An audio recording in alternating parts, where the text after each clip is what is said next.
¿Sí? Estupendo. Entonces, con ustedes, Gorana Bulat Manenti. Bonjour, merci beaucoup de votre invitation. Je suis très heureuse et très émue de pouvoir partager avec vous cette expérience avec les psychanalystes et ceux qui aiment la psychanalyse dans le pays de Buñuel, mon cinéaste préféré. Alors, Buenas tardes, estoy muy contenta de estar con todos ustedes y de poder compartir esta tarde uno de mis cineastas favoritos y todo lo que voy a decirles esta tarde.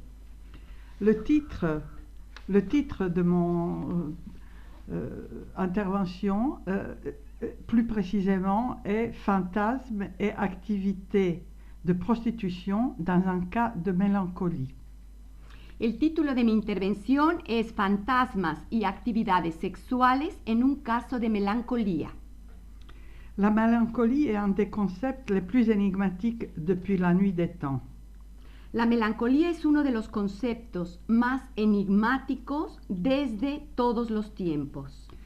Devant une véritable inflation aujourd'hui du terme dépression utilisé à excès, il me semble important d'appuyer quelques hypothèses en faveur d'une distinction structurale entre la dépression et la mélancolie et de situer la mélancolie avec son versant manie, on va voir son importance, du côté de la psychose. Hoy en día, ante una verdadera inflación del término depresión que se utiliza en exceso, me parece importante apoyar algunas hipótesis en favor de una distinción estructural entre la depresión y la melancolía y situar a la melancolía con su variante la manía en el terreno de la psicosis, como lo vamos a ver a continuación. Cette différenciation me paraît essentielle pour la direction de la cure. Elle permet d'établir et de maintenir le transfert, de ne pas interrompre le travail d'analyse. Elle aide à ne pas provoquer, même si parfois on ne peut pas l'empêcher, les flambées délirantes. Esta diferenciación me parece esencial para la dirección del tratamiento. Permite establecer y mantener la transferencia, no interrumpir el trabajo del análisis en la cura. Ayuda también a no provocar, aunque en ocasiones no se puede impedir, los brotes delirantes. Dans Deuil et mélancolie, Freud écrit que la mélancolie se rapporte à une perte de l'objet qui est soustraite à la conscience, à la différence du deuil, dans lequel rien de ce qui concerne la personne n'est inconscient. Il met l'accent sur les autoreproches et l'ambivalence concernant l'objet perdu comme éléments permettant de différencier le deuil de la mélancolie. En Duelo y Melancolía, Freud escribió que la melancolía se remite a una pérdida del objeto que es sustraída a la conciencia, a diferencia del duelo, en el cual, cito, nada de lo que concierne a la persona es inconsciente. Pone el acento en los autorreproches y en la ambivalencia relativos al objeto perdido como elementos que permiten diferenciar el duelo de la melancolía. Nous retrouverons cette ambivalence amour-haine et toute la force de sa contradiction dans les élaborations du complexe paternel. Reencontramos esta ambivalencia de amor-odio y toda la fuerza de su contradicción en las elaboraciones del complejo paterno. Lorsque, en 1910, Freud écrit Contribution à la vie amoureuse, il propose un éclairage analytique d'un clivage particulier entre l'amour et le désir en ce qui concerne le choix d'objets d'amour. Chez un certain nombre d'hommes, observe Freud, la femme chaste et insoupçonnable n'exerce jamais l'attrait qui l'élèverait au rang d'objet d'amour. Seule l'exerce la femme qui, d'une façon ou d'une autre, a une mauvaise réputation quant à sa vie sexuelle, celle dont on peut douter qu'elle soit fidèle ou digne de confiance. On peut, un terme assez cru, appeler cette condition l'amour de la putain. Plus loin, Freud écrira « Le plus étonnant pour l'observateur est que ce comportement amoureux si étrange a la même origine psychique que ceux que l'on rencontre chez un sujet normal. Leur source est dans la fixation de la tendresse de l'enfant à la mère, et ils représentent l'une des issues de cette fixation. Cuando en 1919 Freud escribió La contribución a la vida amorosa, propuso un punto de vista analítico de una encrucijada particular entre el amor y el deseo, relativa a la elección del objeto amoroso. Para un cierto número de hombres, observa Freud, la mujer casta y fuera de toda sospecha no ejerce nunca la atracción que la elevaría al rango de objeto de amor. Tan solo lo ejerce la mujer que de una forma o de otra tiene una mala reputación en lo que hace a su vida sexual, aquella de la que se puede dudar de su fidelidad o bien de ser digna de confianza. Dicho más crudamente, podríamos llamar a esta condición el amor a la puta. Más adelante escribirá: lo más sorprendente para el observador es que este comportamiento amoroso, tan extraño, tiene el mismo origen psíquico que los que encontramos en un individuo normal. Su fuente se halla en la fijación de la ternura del niño en la madre y representa uno de los problemas de esta fijación. Joseph Kessel est un contemporain de Freud. Écrivain français d'origine russe, il publie aux éditions Gallimard en 1928 le roman Belle de jour. Le livre fait scandale. Quelques décennies plus tard, grâce au cinéaste Louis Buñuel, Belle de jour entre dans l'histoire du cinéma avec l'inoubliable Catherine Deneuve dans le rôle de Séverine. Ce que je tente avec Belle de jour, c'est de montrer le divorce terrible entre le cœur et la chair, entre un vrai immense et tendre amour et l'exigence implacable des sens, explique Kessel à ses nombreux critiques, heurtés par le contenu du livre. Le romancier dépeint avec beaucoup de rigueur et de finesse le même clivage entre l'objet d'amour et l'objet de désir dont Freud éclaire certains aspects de la sexualité masculine. Or, cette fois, chez une femme, et chez une femme de bonne société, prise soudainement d'un comportement étrange. L'approche de la logique de l'inconscient peut-elle nous aider à éclairer ce revirement aussi brutal qu'imprévisible observé chez une jeune femme? Kessel développe avec une ponctualité minutieuse l'histoire de Séverine, jeune femme riche et distinguée, appartenant à la haute bourgeoisie parisienne, qui, sans la motivation habituellement invoquée dans les actes de prostitution, le gain d'argent, décide de passer tous ses après-midi dans une maison close, offrant de sorte ses services sexuels à des types, je cite, les plus sales et plus louches qu'ils soient. L'auteur nous livre avec un génie particulier l'observation détaillée des circonstances dans lesquelles se produit ce que nous pourrons appeler un passage à l'acte. Il est tout à fait remarquable et intéressant du point de vue analytique que Kessel devine que l'articulation de cet épisode de mise en acte, de fantasme de prostitution, est en relation étroite avec la question paternelle, avec le complexe paternel. Joseph Kessel es contemporáneo de Freud, escritor de origen ruso. Publica en la editorial Gallimard en 1928 la novela Belle de jour. El libro provoca un escándalo. Algunas décadas más tarde, gracias al cineasta Louis Buñuel, Bella de día entra en la historia del cine con la inolvidable Catherine Deneuve en el papel de Severina. Lo que intento con Belle de jour es mostrar el terrible divorcio entre el corazón y la carne, entre un verdadero, inmenso y tierno amor y la exigencia implacable de los sentidos, explica Kessel a sus numerosos críticos, heridos por el contenido del libro. El novelista describe con mucho rigor y sutileza la encrucijada misma entre el objeto del amor y el objeto del deseo, de la que Freud alumbra ciertos aspectos de la sexualidad masculina. Esta vez en una mujer de buena y de alta sociedad, afectada repentinamente por un comportamiento extraño. ¿Puede ayudarnos el enfoque de la lógica del inconsciente a arrojar luz sobre este viraje tan brutal como imprevisible observado en una joven? Quesel desarrolla minuciosamente la historia de Severina, joven rica y distinguida de la alta burguesía parisina, que sin la motivación normalmente invocada en los actos de prostitución, ganar dinero, decide pasar todas las tardes en una casa de citas, ofreciendo todo tipo de servicios sexuales a individuos los más sucios y turbios que quepa imaginar.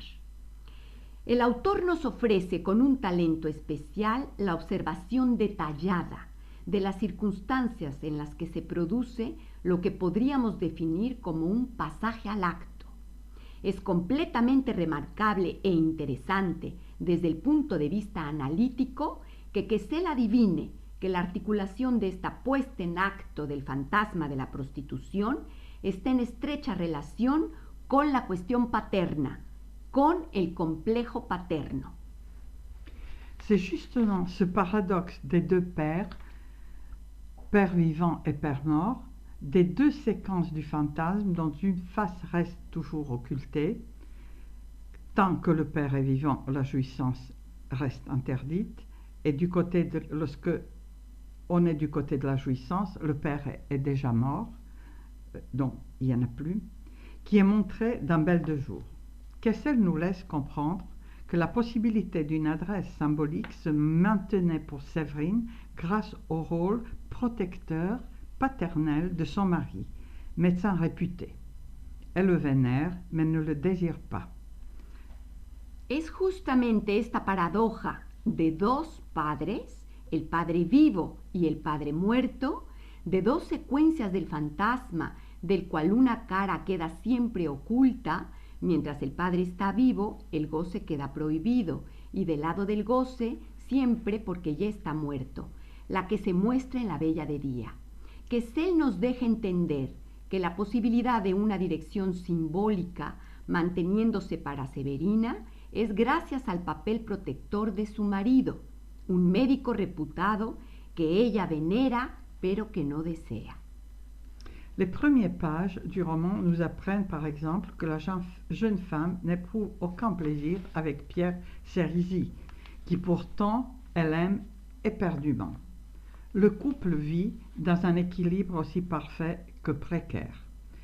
Survient alors un accident dans l'arrière-plan de leur vie intime dont les effets vont dépasser l'entendement. Pierre, le chirurgien, n'arrive pas à sauver un enfant qui meurt sur la table d'opération. Il s'écroule.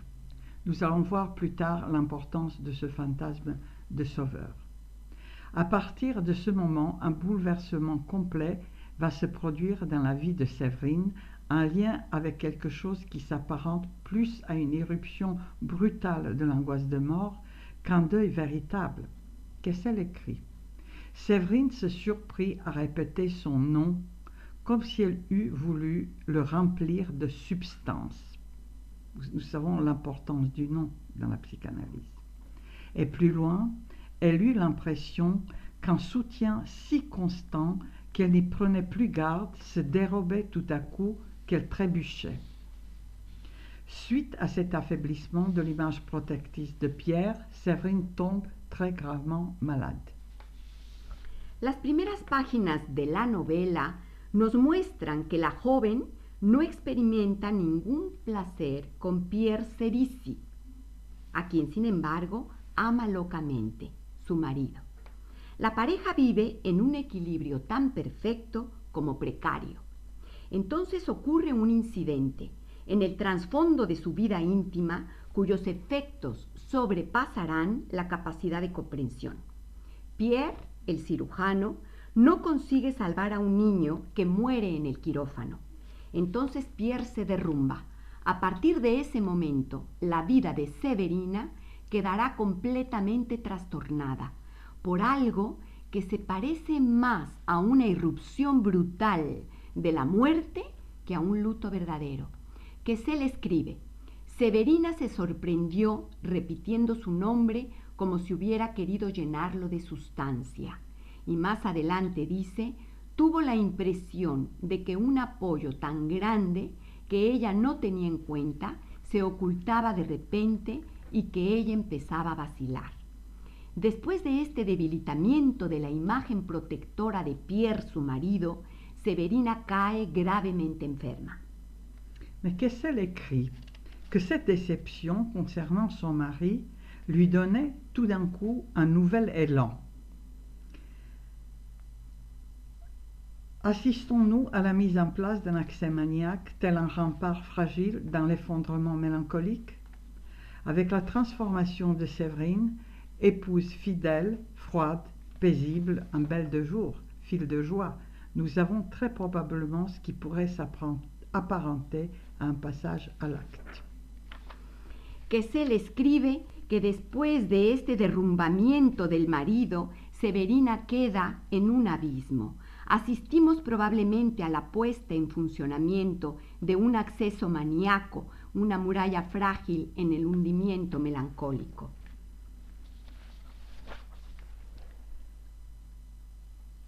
La brutalité des voyous qu'elle va rencontrer dans la maison close ne servira-t-elle pas à interroger la métaphore paternelle, affaiblie par la chute de l'idéal de son mari?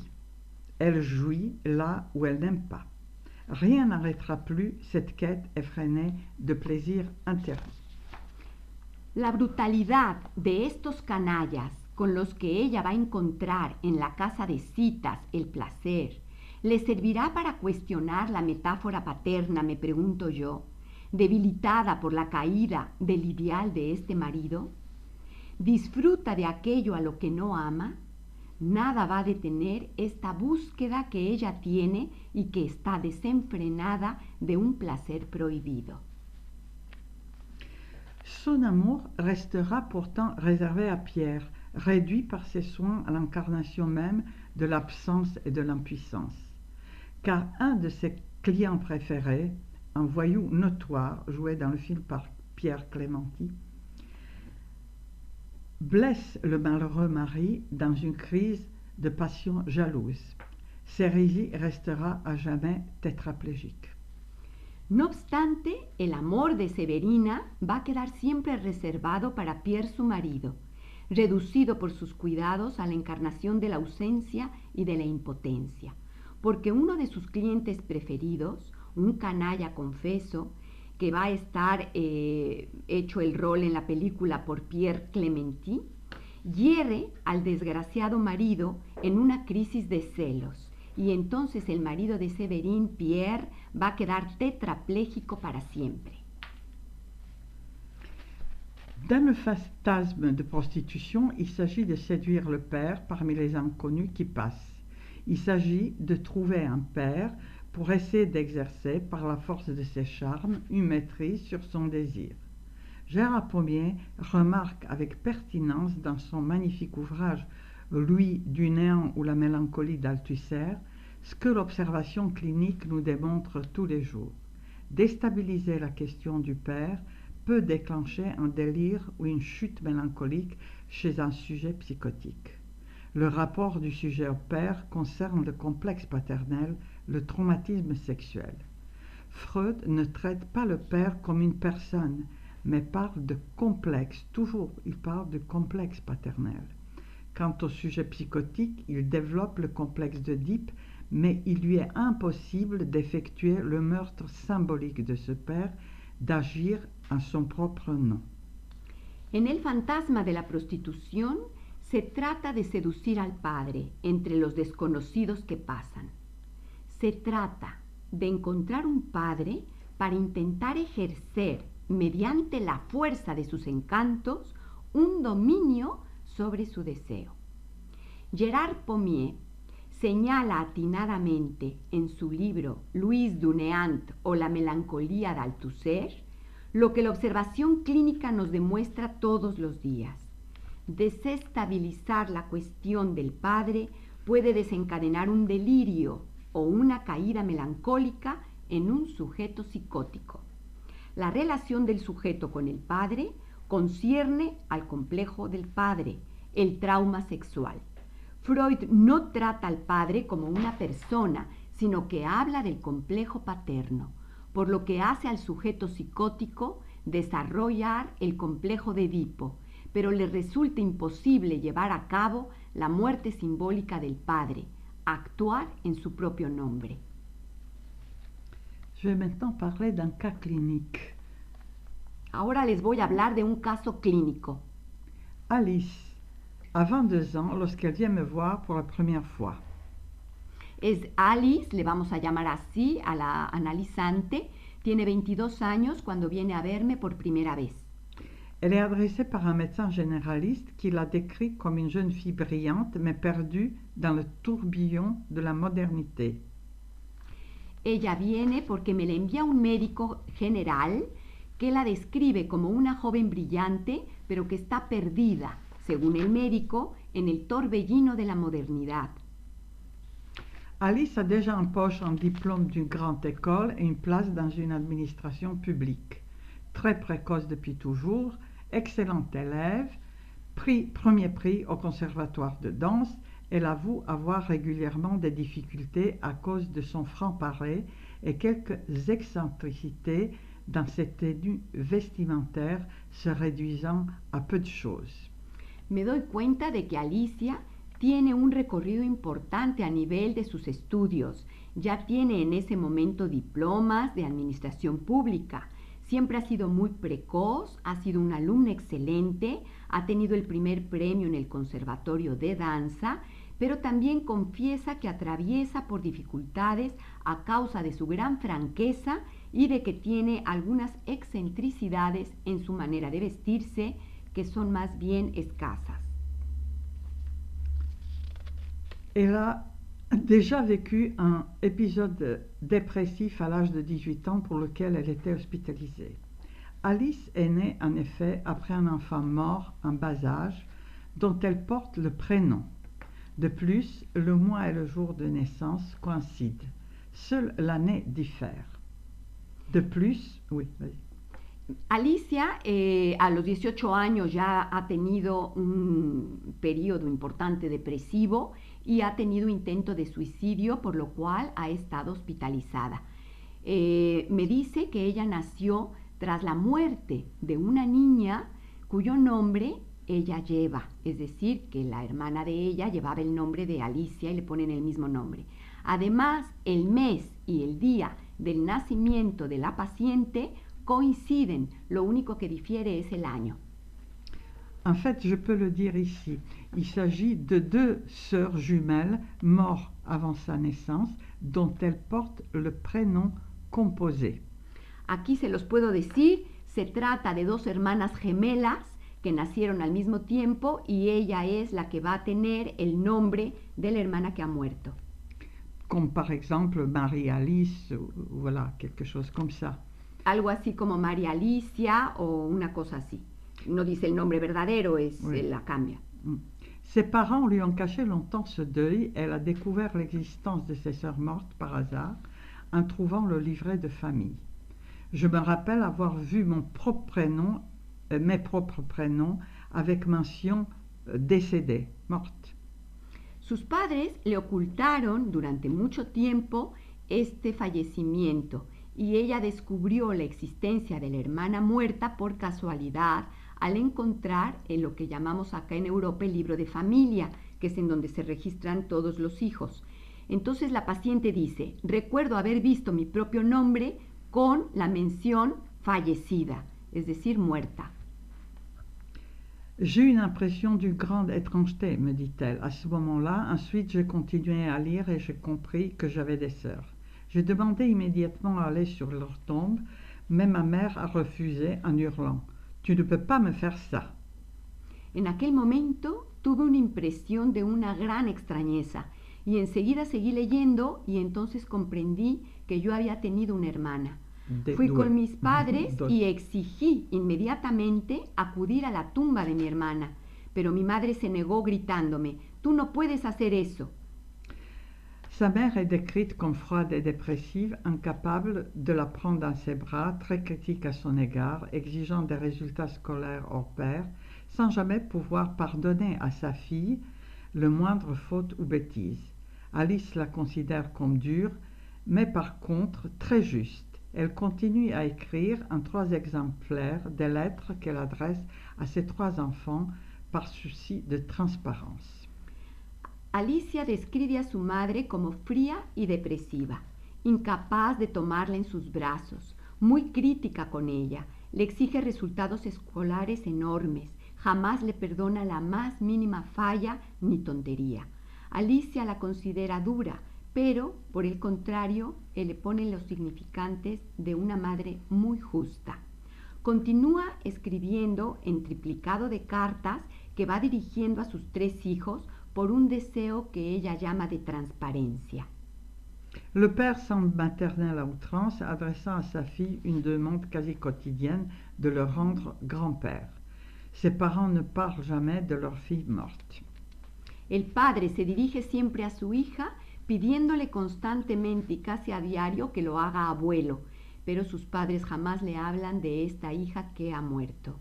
D'un côté, Alice présente l'enfant modèle, de l'autre, elle détruit ce modèle toujours trop vivant, trop différent de l'original. Elle utilise elle-même ce terme, lorsqu'elle tente de se réduire à un simple déchet dans des moments suicidaires. Por un lado, Alicia representa a una hija modelo, y por otro lado, destruye ese modelo siempre demasiado vivo, muy diferente del original. Ella utiliza ese término cuando intenta reducirse a un simple desecho en esos momentos suicidas.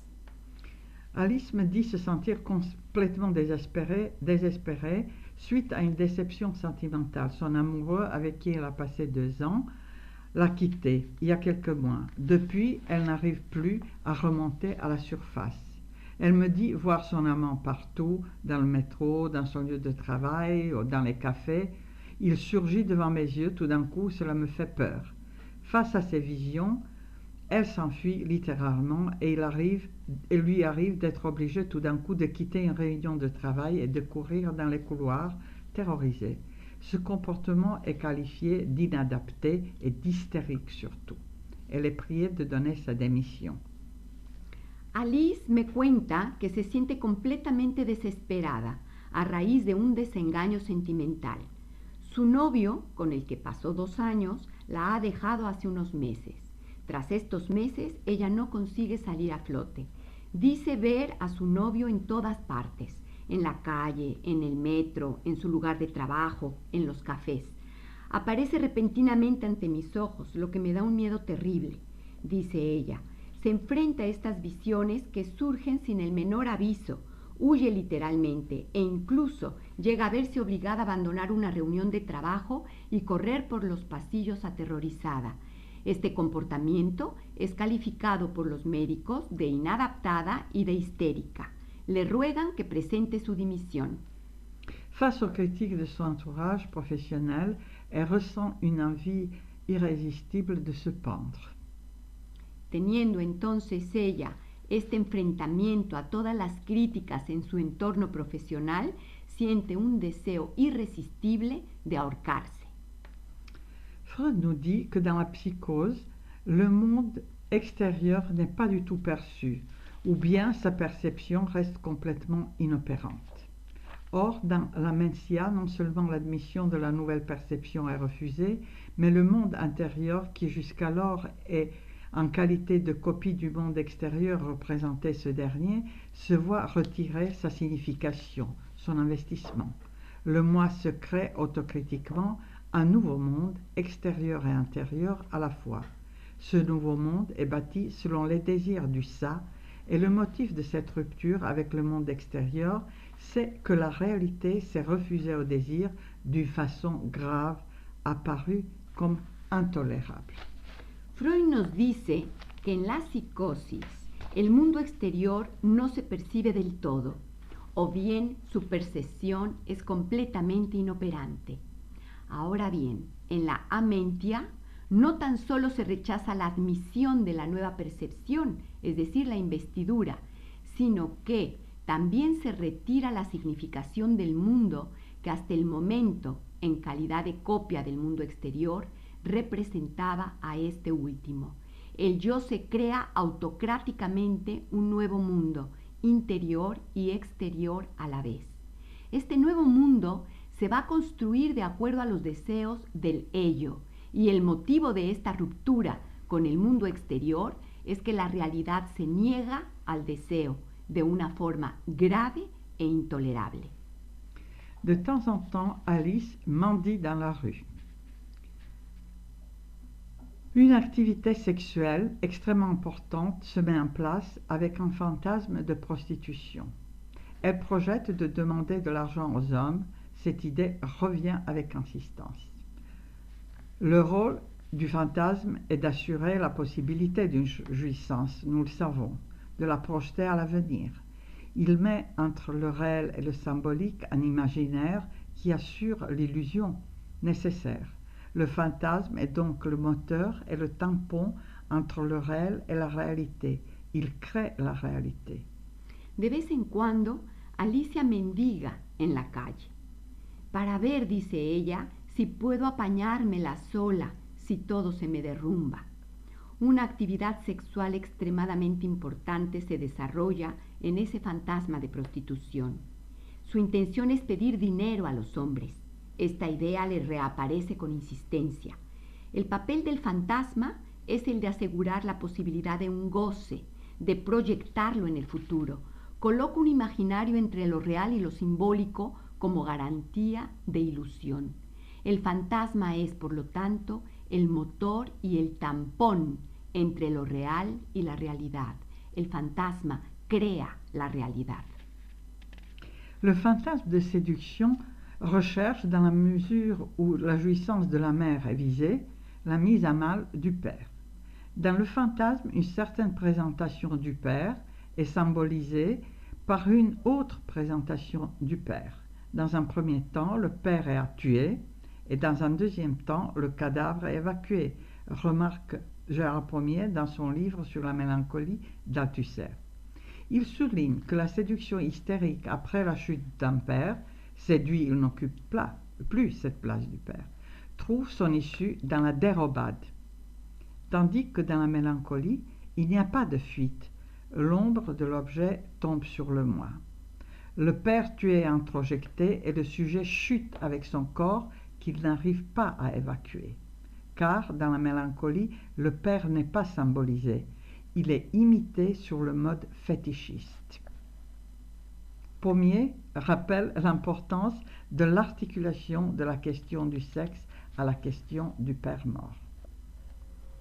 Esta parte que voy a leerles a mí me parece muy importante, así que lo voy a hacer despacito, porque es la parte que a mí más me parece que está llena de concepto esta parte.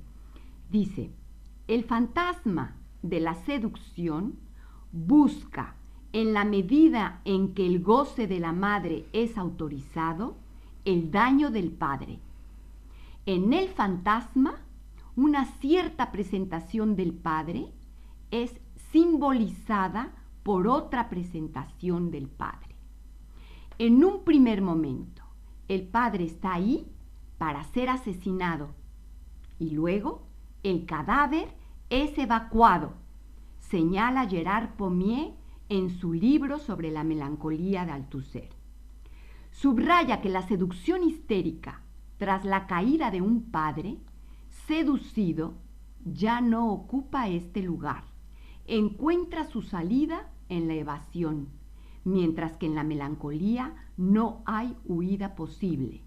La sombra del objeto cae sobre el yo. El padre asesinado es internalizado y el sujeto cae con su cuerpo que no llega a evacuar. Puesto que en la melancolía el padre no es simbolizado, es imitado en modo fetichista. Pommier recuerda la importancia de la articulación de la cuestión del sexo con respecto a la cuestión del padre muerto. Nous remarquons à quel point dans la mélancolie il y a une difficulté à symboliser le meurtre du père. Les conséquences sont tout à fait différentes dans la psychose et dans la névrose. Chez le mélancolique, le mort va continuer à être introjecté oralement. Le deuil narcissique se joue par les voies pulsionnelles. Dans le narcissisme moyen, d'obtenir la jouissance passe par le biais des pulsions. La pulsion orale va présider à l'introjection mélancolique. Fíjense ustedes hasta qué punto en la melancolía existe una dificultad para simbolizar la muerte del padre. Las consecuencias son completamente diferentes en la psicosis y en la neurosis.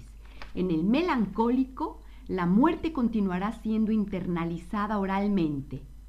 El duelo narcisista se juega a través de las vías pulsionales. En el narcisismo, el miedo para obtener el goce es mediante las pulsiones. La pulsión oral presidirá la internalización mélancolique. Ma jeune patiente me dit trouver une excitation particulière à coucher avec des inconnus. Elle les rencontre dans la rue, dans le métro. Elle leur demande de la payer. La plupart s'exécutent étonnés. Certains disent ne pas comprendre, d'autres souhaitent la revoir, tombent amoureux d'elle. Les relations sexuelles se passent sur le mode pervers où les pulsions partielles sont engagées. Il y a un évitement qui ressemble à une méconnaissance infantile pour elle et pour ses partenaires de l'existence du vagin. Mi joven paciente afirma experimentar una sensación especial acostándose con desconocidos. Los encuentra en la calle, en el metro. Les pide que paguen. La mayor parte lo hacen asombrados. Algunos dicen que no lo entienden, otros desean volverla a ver y se enamoran de ella. Las relaciones sexuales pasan de tal modo depravado en que intervienen las pulsiones parciales. Hay una ilusión parecida a un desconocimiento infantil para ella y para sus parejas de la existencia de la vagina. Un jour, Alice me dit qu'elle a donné tout son salaire à un vagabond inconnu qui l'accostait dans la rue. Elle associe dans la séance cet acte à l'idée de sauver son père, encore dépendant économiquement de ses propres parents. Dans le livre de Kessel, Séverine donne de l'argent à un pauvre ouvrier rencontré sur les quais de la Seine, avec l'idée secrète que cet ouvrier puisse venir à la maison close pour la payer et ainsi avoir ses services sexuels. Un día, Alice me dice que había dado todo su salario a un vagabundo desconocido que se le había acercado en la calle. En la sesión, la analizante va a asociar este acto a la idea de salvar al padre, aún económicamente dependiente de sus propios padres. En el libro de Kessel, recuerden ustedes cómo Severina le da dinero a un pobre obrero con la idea secreta de que pueda ir a la casa de citas y pagar sus servicios sexuales. Le fait que ma patiente donne de l'argent à mendiant peut se comprendre plus aisément grâce à cet éclairage. Le fantasme de prostitution destiné à remettre un père debout, qu'Alice cherchera à séduire ensuite réellement, tente de se réaliser de cette manière. Dans le fantasme de prostitution, il s'agit de séduire le père, mais aussi de répéter un traumatisme, le trauma de la séduction paternelle. Le livre de Kessel débute par un prologue, un souvenir occulté de la petite enfance de Séverine. Un ouvrier travaillant dans la maison de ses parents abuse d'elle et la laisse étendue sur le sol du couloir où il l'avait rencontrée. L'homme la déposa sur le parquet, s'éloigna sans bruit. Sa gouvernante trouva Séverine étendue. On crut qu'elle avait glissé. Elle aussi le crut. Lacan remarque que la répétition représente une dénotation précise d'un trait identique au trait unaire, petit bâton, élément d'écriture, d'un trait un temps qu'il commémore une irruption de la jouissance. C'est Séverine qui essaie d'être un sujet en contrôlant la situation. Cette fois-ci, il faut que les hommes payent pour la posséder. El hecho de que mi paciente le dé dinero a un mendigo se entiende más fácilmente gracias a esta revelación. El fantasma de la prostitución destinado a mantener a un padre de pie. Alicia buscará enseguida e intentará realizarse de esta manera. En el fantasma de la prostitución se trata de seducir al padre, pero también de repetir un trauma, el trauma de la seducción paterna.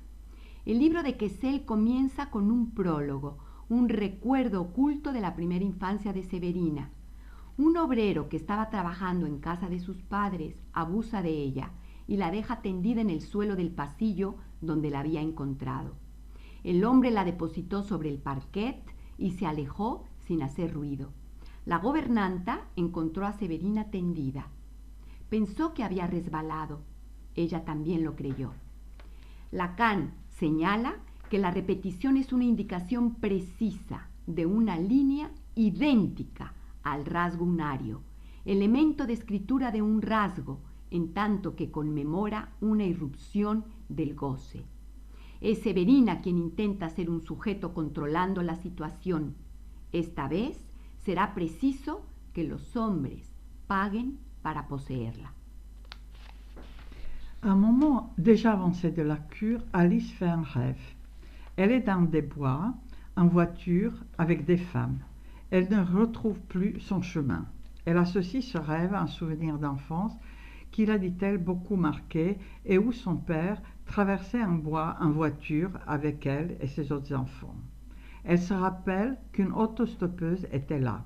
Son père s'est arrêté pour la prendre.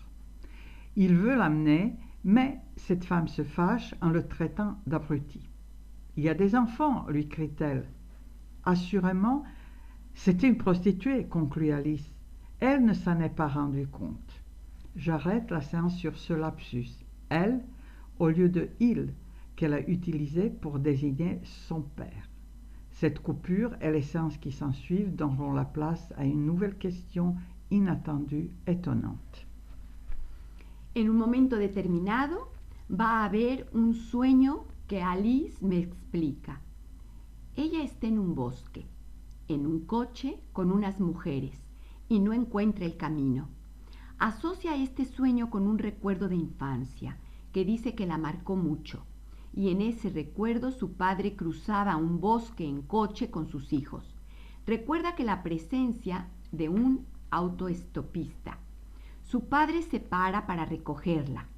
Quiso recogerla, pero ella se rebotó y le trató de idiota. ¡Hay niños!, le gritó. Seguramente era una prostituta, concluye Alicia. Ella no se dio cuenta. Detengo la sesión en ese lapsus, puesto que ella dice ella en lugar de él, porque se estaba refiriendo a su padre. Esta interrupción y las sesiones que siguen plantearán una nueva cuestión, inesperada, sorprendente, la relativa a aquello de lo que ella no se ha dado cuenta. Des cauchemars surviennent. Elle se trouve dans une voiture fermée où elle n'arrive pas à sortir. Et ce sentiment d'oppression contraste nettement avec la gaieté ressentie à l'évocation de cet épisode qui lui a toujours paru très drôle. Las pesadillas continúan. Se encuentra después en un coche que está cerrado y no consigue salir de él. Y este sentimiento de opresión contrasta mucho con la alegría que siente evocando el episodio que siempre le ha parecido a la vez muy jocoso. Elle se sent très angoissée car ce souvenir datant de sa toute petite enfance la confronte maintenant au désir de son père pour une prostituée. En réfléchissant un peu sur la situation, elle se rend compte qu'aujourd'hui, elle pourrait donner une autre version toute différente de cet événement. Se siente muy angustiada porque este recuerdo, procedente de su primerísima infancia, la enfrenta ahora a un deseo que ella no quería ver, que es el deseo de su padre por una prostituta. Reflexionando un poco sobre la situación, se da cuenta de que hoy en día podría dar otra versión totalmente diferente a este suceso. Maintenant, il lui semble que cette situation a dû se répéter plusieurs fois. Cette révélation l'intrigue.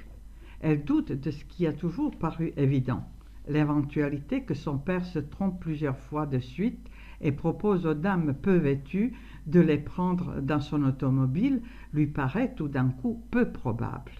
Une autre explication plus vraisemblable lui vient à l'esprit. Son père s'arrêtait pour voir des prostituées alors que ses enfants l'attendaient dans la voiture fermée à clé. Elle est obligée de reconnaître que son père n'est pas cette personne maternante, féminisée, douceâtre et asexuée comme elle a toujours perçu. Le désir pour une femme objectivée, rabaissée selon le clivage de la vie amoureuse masculine, lui paraît nettement. En même temps, elle se rend compte de l'effet qui a eu sur elle la proximité de ce désir. Être à la place de celle qui séduit le père. Car une femme qui s'offre à tous les hommes risque de rencontrer son propre père dans l'obscurité de la situation.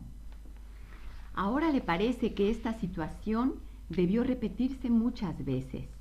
Esta revelación la intriga. Duda de lo que siempre le ha parecido evidente, la eventualidad de que su padre se equivocara varias veces seguidas y le propusiera a damas escasamente vestidas recogerlas en su coche cuando hacían el autostop, y esto le parecía poco probable. Se le ocurre entonces otra explicación más verosímil. Su padre deteniéndose para ver a prostitutas mientras los hijos esperaban en el coche. Se ve obligada a reconocer que su padre no es aquella persona paternalista, feminizada, dulzona y asexuada que ella siempre había percibido.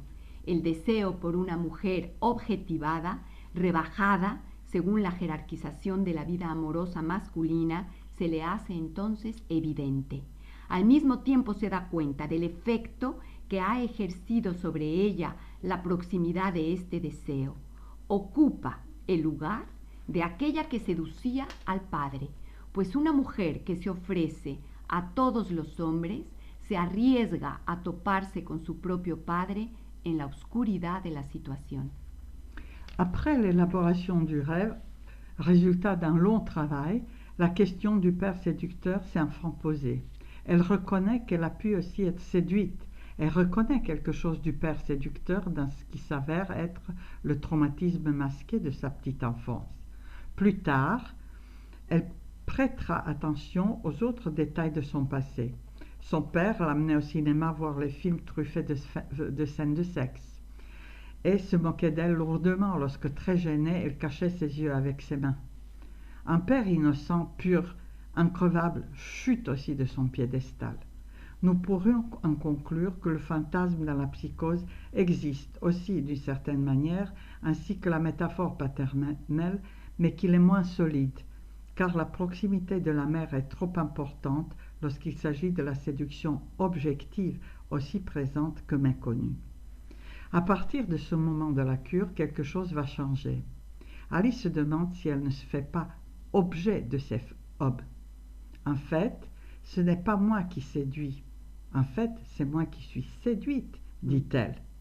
Il y a comme la mise en place d'une hystérisation dans la cure avec l'introduction du génitif, avec la question de qui séduit qui. Le fantasme est mis en place à nouveau, avec la dérobade autorisée cette fois. Elle renonce à une jouissance, souffrance, et l'amour du transfert permet une certaine subjectivation du trauma sexuel. Il lui est possible de se maintenir comme différente de l'objet destiné à faire jouir l'autre, au moins pour quelque temps. Voilà, je vous remercie. Tras la elaboración de este sueño, resultado de un largo trabajo, se planteó por fin la cuestión del padre seductor. Reconoce que había podido ser seducida. Reconoce alguna cosa del padre seductor en lo que ha quedado demostrado como el trauma oculto de su primera infancia. Más adelante prestará atención a los demás detalles de su pasado. Su padre la llevaba al cine a ver películas trufadas de escenas de sexo, se burlaba sonoramente de ella cuando muy incómoda se tapaba los ojos con las manos. Un padre inocente, puro, infatigable, cae de su pedestal. Podremos concluir que el fantasma en la psicosis existe de una cierta manera, así como la metáfora paterna, pero que es menos sólido, pues la proximidad de la madre es demasiado importante cuando se trata de la seducción objetiva tan presente como desconocida. A partir de este momento de la cura, algo va a cambiar. Alice se pregunta si no se haría el objeto de sus hombres. De hecho, no era yo dice Alice, quien seducía, sino que yo era seducida. Hay algo parecido al establecimiento de una histerización en la cura, con la introducción del genitivo, con la pregunta ¿quién seduce a quién? El fantasma se crea de nuevo, con levitación autorizada. Renuncia a un goce, sufrimiento, y el amor de la transferencia permite una cierta subjetivación del trauma sexual. Le resulta posible mantenerse como diferente del objeto destinado a hacer gozar al otro con mayúscula, o por lo menos por un tiempo. Muchas gracias.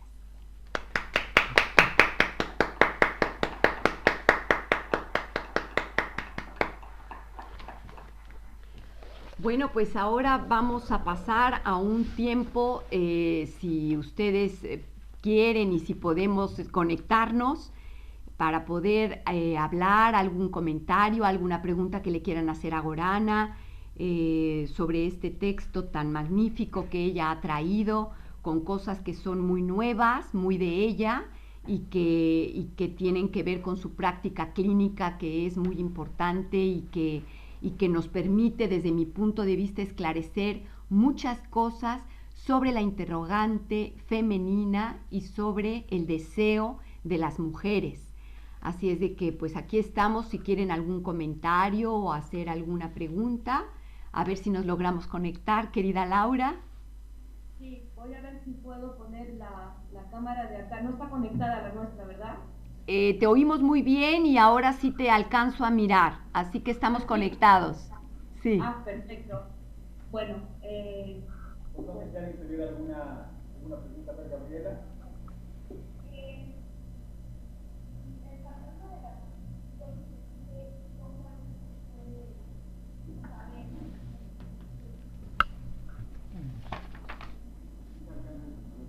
¿Se alcanzó a escuchar, Cristina? No, pero a ver, repítemela tú. Sí, si el fantasma de la prostitución existe, perdón, de la psicosis existe, ¿cómo podemos saberlo? ¿Cómo se puede ver? Ok. Elle demande Oui. que si les fantasmes de la prostitution no, que si les fantasmes de la prostitution à la psychose, si les fantasmes de la psychosis existent, comment est-ce qu'on peut les voir? Comment est-ce qu'on peut observer les fantasmes dans la psychose? Le fantasme dans la psychose existe parce qu'il y a absolument un imaginaire dans la psychose, sinon le psychosé ne pourrait pas parler ni dire je.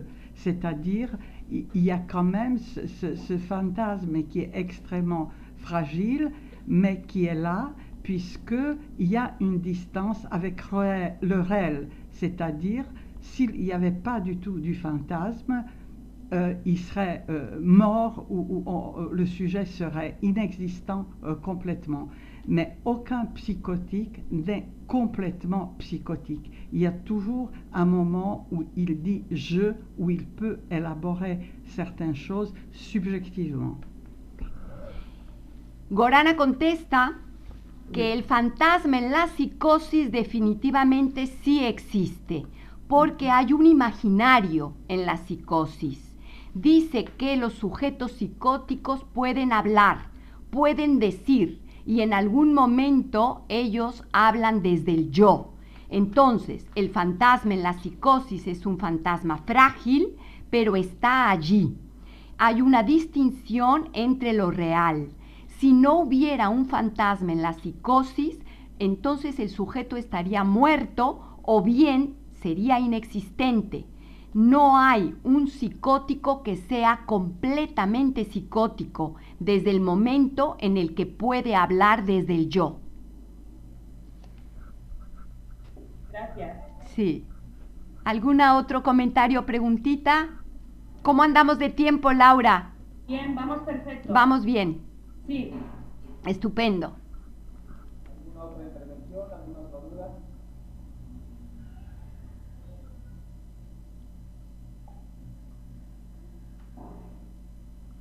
A ver, perdón, ¿su nombre? Sergio tiene una pregunta.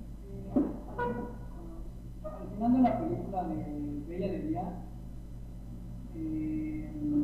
la personaje principal ya no ejerce la prostitución porque su esposo queda parapléjico. ¿Qué pasa entonces con ese deseo? Es decir, ¿por qué ella en la película parece satisfacerlo, dado que su padre, su esposo ya no tiene vida, digamos? Si te entiendo bien, lo que me quieres decir es que al final de la película, Severina, que así se llama el personaje principal, ya no va a ejercer la prostitución. Hasta allí te entiendo bien. El esposo de ella está parapléjico. ¿Cuál es la pregunta? ¿Por qué ella ya no ejerce la prostitución? ¿Por qué Severina decide ya no ejercer la prostitución? Ok. Alors, il a dit que à la fin du film Belle de Jour, le personnage principal, Séverine, s'arrête d'exercer la prostitution. Donc, le mari est malade, est tétraplexe. Et le colère veut savoir pourquoi est-ce qu'elle s'arrête de faire la prostitution à ce moment-là, à ton avis? Ben, elle a réussi quand même à le tuer. Elle a réussi il y a quelque chose comme le passage à l'acte dans la prostitution, correspond à ce désir de meurtre du père qu'incarne son mari, ce personnage paternel, avec qui elle couche pas. On sait qu'ils ne font pas l'amour ensemble. Et lorsque ce père aussi idéalisé, qui est effrayant, son mari, quelque part, est mort, elle sort il devient son objet. C'est elle qui maîtrise maintenant. Dice Gorana que efectivamente es una pregunta bastante interesante, le encanta responderla porque hay aquí esto que sería el haber podido lograr matarlo. Es decir, hay algo allí que tiene que ver con un pasaje al acto del deseo de asesinato del padre que está encarnado en el marido. Entonces, en esta ambivalencia del amor-odio que decíamos en la conferencia, entonces lo que ocurre aquí es que en el momento en el que el marido deviene, digamos, pues enfermo de esa manera, vamos a poner la palabra impotente, está ya muerto de alguna manera, ella ha logrado matar esto, y entonces en ese momento, en realidad ella logra convertirse en el amo, es la que ya gobierna, y entonces ya no tiene ningún interés en continuar en ese goce de la prostitución. Gracias.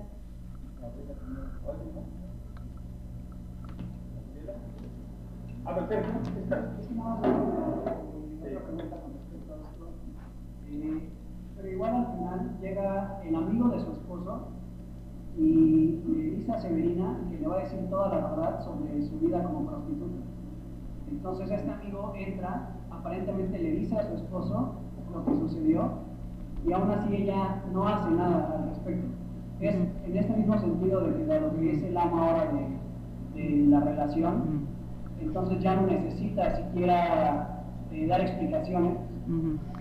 Il a dit que cet ami, tu te souviens au Oui, film, oui, alors oui. il vient et alors il dit Severina qu'il va dire tout à son mari, toute la vérité, tout ça. Et donc les colères demandent si à Severina ne l'importe pas ça, elle est complètement indifférente, et que si c'est ça aussi parce que comme le père est déjà mort, elle a réussi de certaine façon à le tuer, elle s'en fiche, elle s'en fout que l'ami peut dire la vérité. Oui, cet ami, vous avez raison, tout à fait, il a un rôle très très important. On voit ici l'introduction de la perversion. Cet ami a des traits de perversion clairs dans le film et dans le livre. Et on voit très bien la perversion qui vient comme la défense de l'effondrement psychotique. Vous savez que Freud a beaucoup souligné que la perversion est le rempart, un des remparts, une des défenses contre l'effondrement psychotique. Et là, nous voyons aussi dans ce film que ce personnage pervers qui, quelque part, induit Séverine dans un moment trouble où elle est faible, dans ces eaux d'excitation et de prostitution, en érotisant une situation où elle a failli, elle était très malade, elle a failli presque mourir après la chute de l'idéal de son mari. Efectivamente, es muy importante esto que este colega ha traído, porque el rol de este amigo en la película es un rol muy, muy importante, porque nos va a traer precisamente este trazo perverso. Definitivamente este amigo tiene un trazo perverso, y recordemos que es la perversión un mecanismo de defensa en la psicosis. Y entonces Gorana nos comenta que incluso este amigo, recordemos cómo ha estado siempre allí en ese momento en el que él intenta hacer que Severina caiga en un abismo allí, cuando ella tiene la fragilidad porque el marido la deja de sostener, y cómo este perverso llega allí y la tortura y hace que ella tenga como una especie de caída precisamente por el trazo perverso. Entonces, efectivamente, hay un rol muy, muy importante de este amigo, y efectivamente ella ya no tiene ningún interés en que le cuente la verdad a su marido, porque allí ella ya tiene un sitio de amo al final de la película.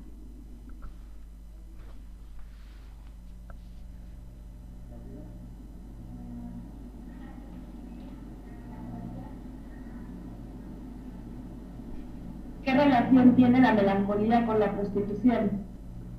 C'est quel est le rapport de la mélancolie avec la prostitution? Il n'est pas toujours présent, ce lien, et il n'est pas toujours évident. C'est une lutte de mélancolique qui chute dans son abîme profondément. Par exemple, je ne sais pas si vous vous rappelez, dans le film et dans leur livre aussi, Séverine se promène au bord de la Seine. Elle veut se suicider. Et cet fantasme de prostitution va venir dans sa concrétisation comme une érotisation, comme quelque chose qui doit la ramener à la vie.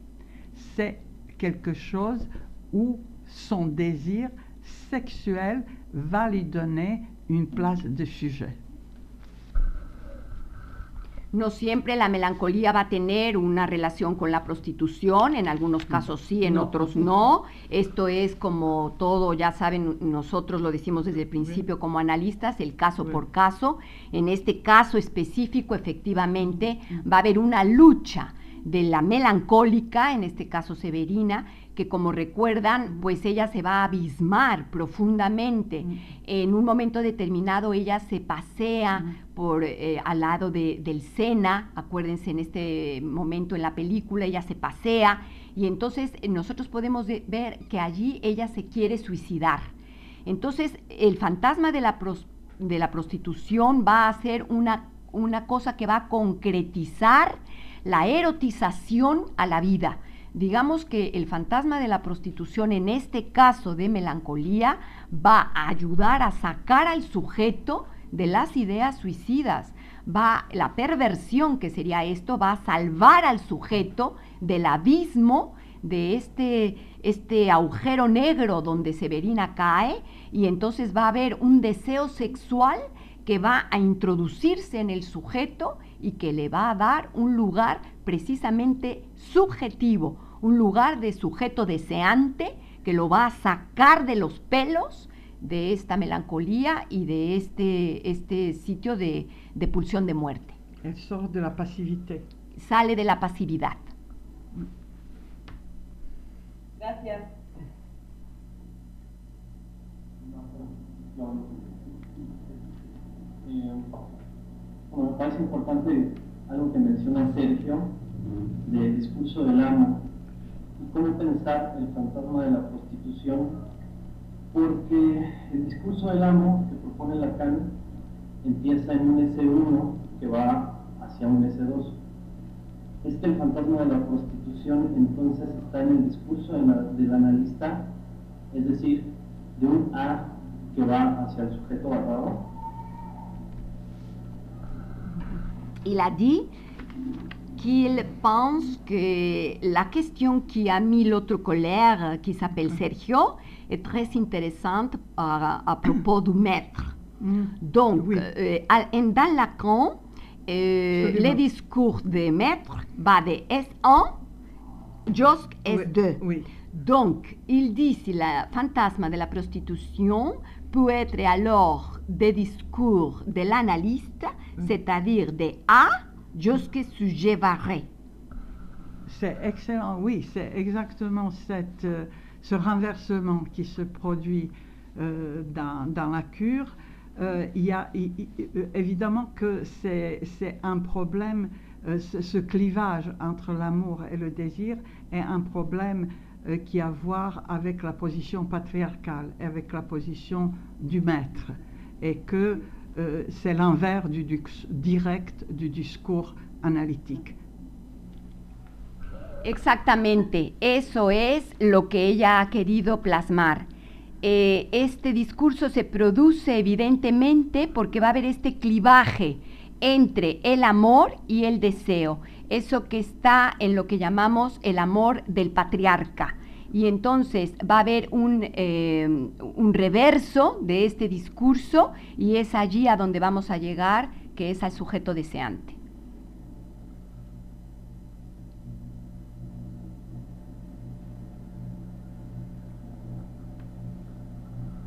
Contre le Père Tout-Puissant.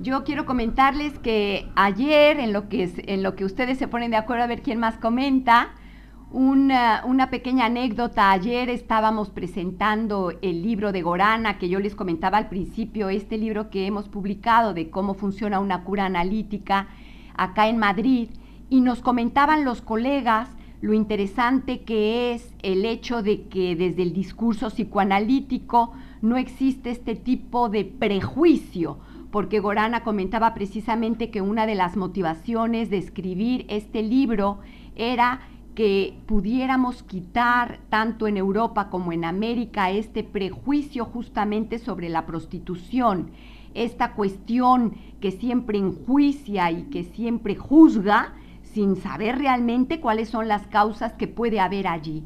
Entonces a mí me parecía bien interesante justamente la parte final del texto de Gorana, en donde ella coloca la parte de la niña seducida en ese sitio, digamos, que lo estábamos comentando a nivel de la clínica. Recuerden ustedes cuando nosotros ocupamos la función del analista y en ese momento llega alguna paciente, hombre o mujer, que en un momento determinado ha tenido este trauma de la seducción, ya sea en la realidad psíquica o bien en la realidad de su vida, y como siempre hay ese instante donde el sujeto se siente completamente culpable y piensa que él o ella, aunque hayan sido niños y hayan tenido menos de 10 años, la edad, en fin, a donde ha venido a cometerse este momento de la seducción, sienten que ellos son los culpables de eso. Y entonces, como Gorana, al final del texto, ella trabaja esta responsabilidad del adulto ante este acto, aun cuando yo le decía que yo incluso aumentaba esta parte, aun cuando el sujeto, niño o niña, se le pueda tirar a los brazos al adulto, porque ese sujeto es un sujeto necesitado de afecto. Y el adulto es aquel el que tendrá que responsabilizarse de poner el alto, el límite a ese niño para no pasar a ese momento de la etapa de la séduction.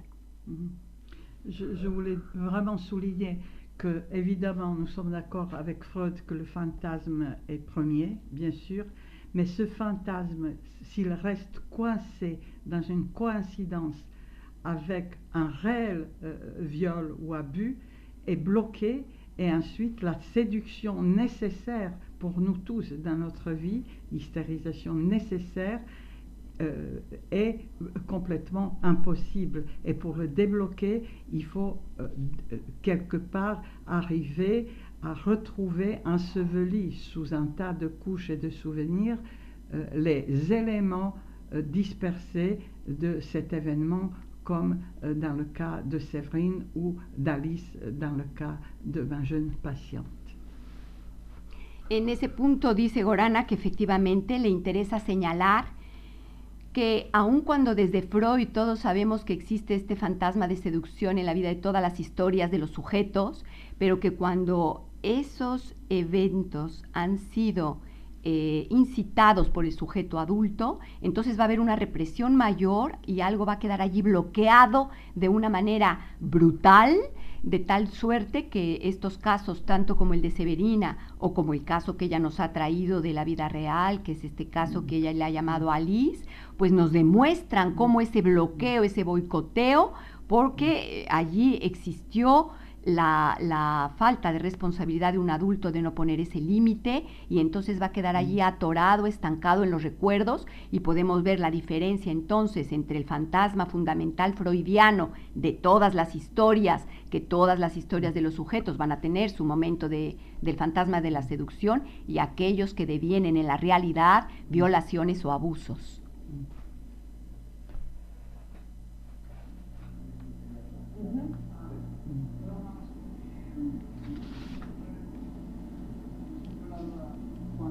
Cuando Severina ya está en el papel de amo, se sitúa en un lugar de deseo o de gozo. Quand Séverina est à la place du maître, est-ce qu'elle se situe à la place du désir ou de jouissance? Pour accéder à une jouissance minimale, il faut maîtriser un minimum.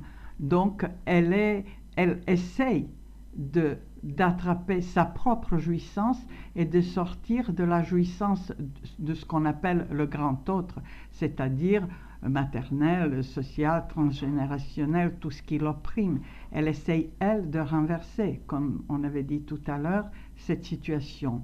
Donc, pour que le sujet récupère sa propre jouissance, ne soit pas complètement avalé par la jouissance de l'autre, il doit maîtriser un minimum. Les enfants commencent à maîtriser par le jeu, ne serait-ce que par le jeu, un peu à répéter, un peu en jouant avec les poupées ou avec les voitures, ce que les adultes font, où eux, ils n'ont aucune encore possibilité de décider ou de choisir en tant que sujet.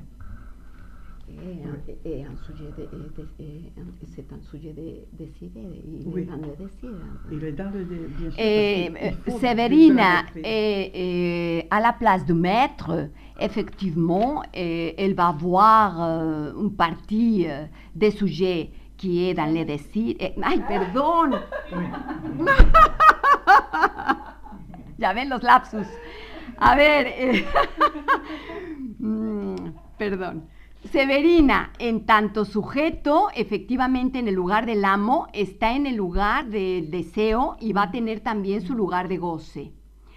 Pero cuando esté en el lugar del amo, en ese momento en el que tiene el control, podemos decir que hay de alguna manera el control de ese goce. Entonces está allí en tanto sujeto deseante. Hay algo que tiende a controlar un goce que le es propio, pero que al mismo tiempo también está atrapado por ese goce del otro. Entonces, de alguna manera, y eso lo vemos en el análisis, lo que se intenta es, cuando tú tratas tentativamente de sacar al sujeto de ese goce en donde está como vamos a decir, arrastrado por el goce del otro, y lo que se intenta es que pueda llegar a tener un lugar de sujeto deseante. Pero definitivamente cuando esté en el lugar del amo hay una parte de deseo, pero hay una parte también de goce, a la que no se logra escapar tampoco. No podemos decir que está solo como sujeto deseante. Hay una parte de ella que también está en el goce, y entonces es lo que llamamos pues un sujeto tachado, un sujeto dividido de alguna manera. Oui, nous avons quand même, elle reste aussi dans le désir aliéné, puisqu'elle passe à l'acte à supprimer réellement, pratiquement par la main d'un l'autre, son mari. Sí, es decir, que ella va a tener allí esta división. De todas maneras existen las dos partes.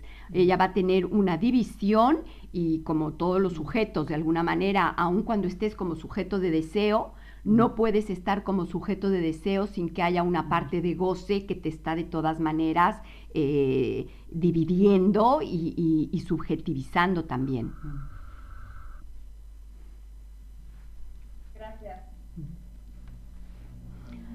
Bueno, pues son las 6:30 acá en Toledo. Si quieren lo podemos ir dejando aquí. ¿Cómo ven ustedes? Bien. Bueno, pues ha sido un placer. Espero que sea la primera de muchas. Nos despedimos. Les deseamos mucho éxito. Acá estamos en Toledo. Y pues muchas gracias por todo, por su atención. Muchos besos desde Toledo para todos.